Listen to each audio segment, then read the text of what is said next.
All right, let's go to our Greg Ross next. He's in the downtown core on King Street West. And Greg, the situation over there looks to have improved a bit. What are you seeing there right now?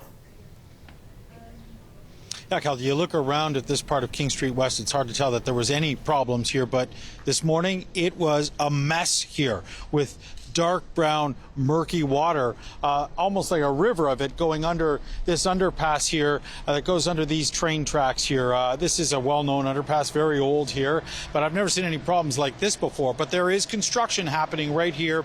It's been happening for the last several weeks. They're replacing the streetcar tracks here. I haven't been able to confirm that that's had anything to do with the storm drainage here, but I can tell you it accumulated quickly. When those torrential rains started coming down before noon this morning, it really accumulated here quickly. It was pouring down from the tracks on top as well as running in from the street because it's sloped into the underpass here, and it filled up. In fact, it got so high. There's a raised sidewalk on either side of this street here, and it got up over the sidewalk. So we had people that were trying to walk through there. They had about a foot of water that they had to walk through. Some braved it, some turned around and went back the other way. We saw bike couriers trying to get through there, some of them on electric bikes trying to drive through that. I saw one of those bikes at least get bogged down in the water. It was dangerous. They had to close it down at one point so people couldn't get through. And of course, it caused chaos for people trying to pass here. We did speak to some of the people who were here and witnessed it firsthand.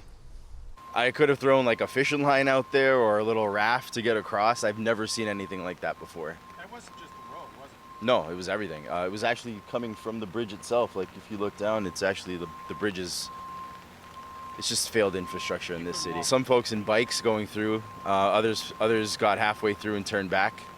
It was pretty bad. I thought I'd go get some lunch, but everything's shut down at the moment. So, and got friends all over the city and they're reporting the same things. I can tell you there were construction crews that were actually under the bridge here when those rains started coming down. They were still working and the water quickly started accumulating. They had to get out of there quickly. They actually had a vehicle. It's still parked on the other side of the bridge here, and it's a truck that they use to transport their equipment, and it was stuck in that water. It was up to its doors in water and still hasn't moved, so I'm not sure what kind of damage it caused to the truck there, Kelda, but I'll tell you, it was a mess here earlier today. Yeah, and Greg, how have businesses in that area been impacted? Well, they were impacted by the power outage.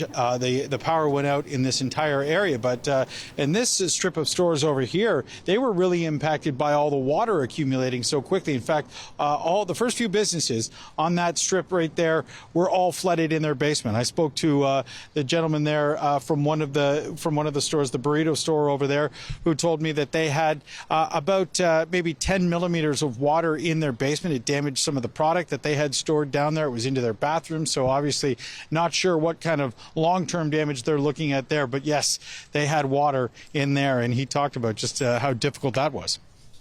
I just come in for the shift and just water coming up from our gutter and all those things. So it's getting worse and worse. So did it flood the whole basement? Yeah. Like how much water would you say is on the floor? Like 5 centimeter. Wow. Is it destroying things? Yeah, so all our stuff was on the down boxes and all those things. Just got destroyed by Yeah, so I just come and I just pull out all those things on the chair and yeah. Yeah, so, I mean, obviously they were without power for a couple of hours today, hurting business as well, because a lot of people were coming to get lunch at that time, and there was nowhere that had power that was able to continue to serve food. So a lot of people not only had to do without lunch, they had to do without a lot of business as well. So, yeah, big impact to this area for sure. Yeah, for sure. And Greg, some incredible scenes just across the city. What was the situation over at Lakeshore Boulevard?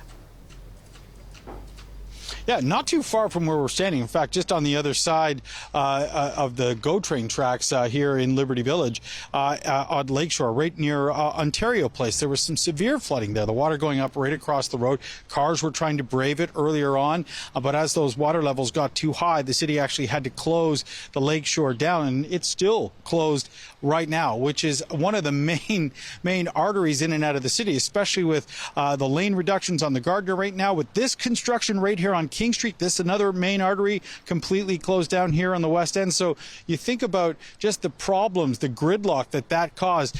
still causing gridlock for people trying to get out of the city, caused gridlock earlier today, just people trying to spill off on a lot of the side roads, trying to get around the city, taking a lot of extra time to move because of the problems that this flooding has caused. And again, we've already got gridlock in this area quite often because of the fact that King Street is closed down, the lane reductions on the Gardner, and now you take the Lakeshore out of the picture, and it was just a bad mess if you're out in your car today. Yeah. All right. Thanks so much, Greg. Our Greg Ross live for us on King Street West tonight.